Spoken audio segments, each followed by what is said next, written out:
Hi, it's Rebecca with Inner Power Training.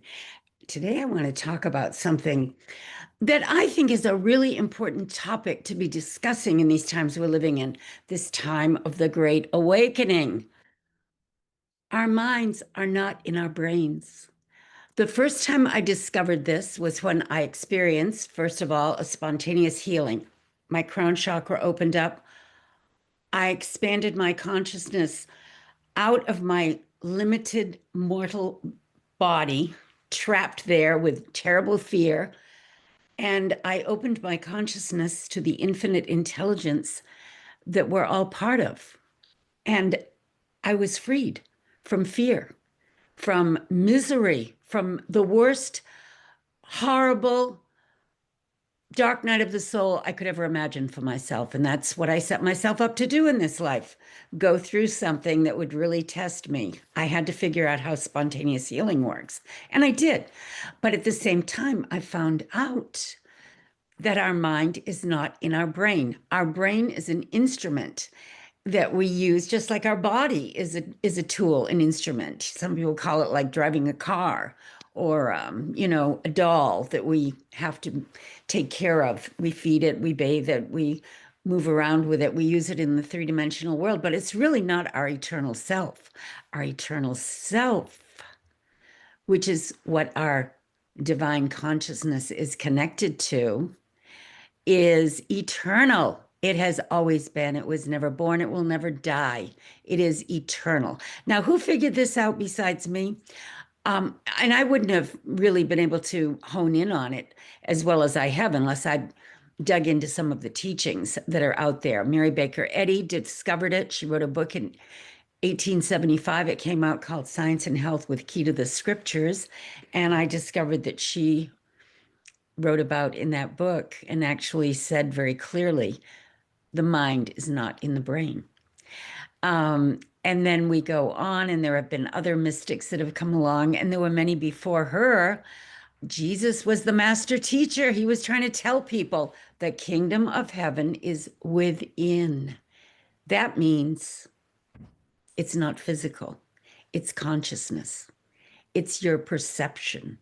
You can create the kingdom of heaven within by focusing on positive, beautiful, harmonious, loving, exciting, beautiful concepts, not that old negative 3D stuff that everybody likes to kind of latch on to if they get caught up in all the negativity in the world. You need to free yourself from that, and you can do it. You can absolutely do it.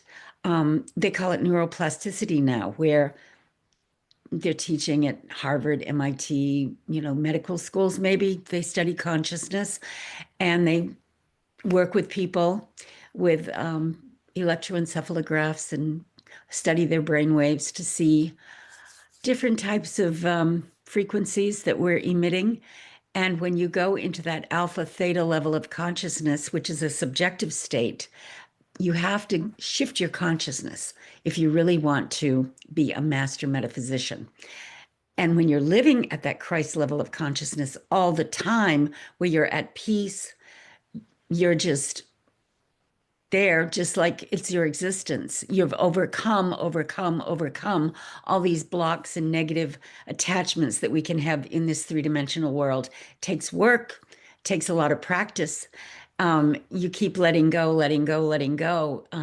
We emerge gently from the matter-based way of thinking, which we're born into because we get hypnotized right away by our bodies in the 3D world. But then if we want to awaken, we can do that if we have a passion for it, if we have an excitement for it.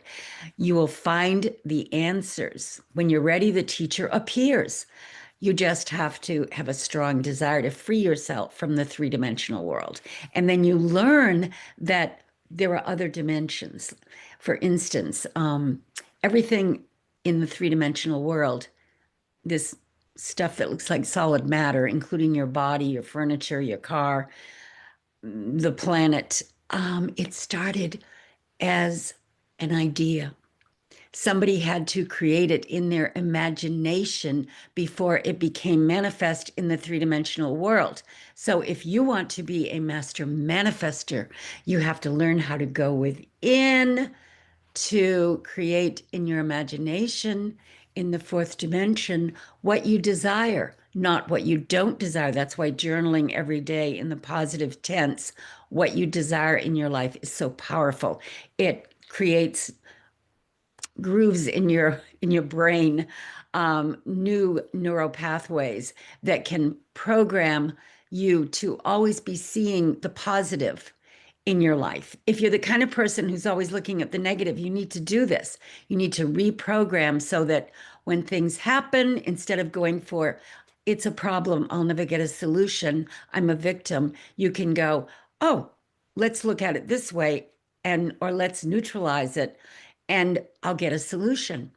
Example, um, everywhere you go, I don't care if you're shopping, you're driving a distance, you're looking for something in the three-dimensional world that you need in order to enhance other people's lives, you'll find it if you're in that state of mind where there are no problems, only solutions.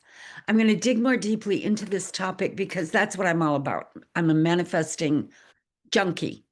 That's why I wrote my books. Go to my website, rebeccatripp.com.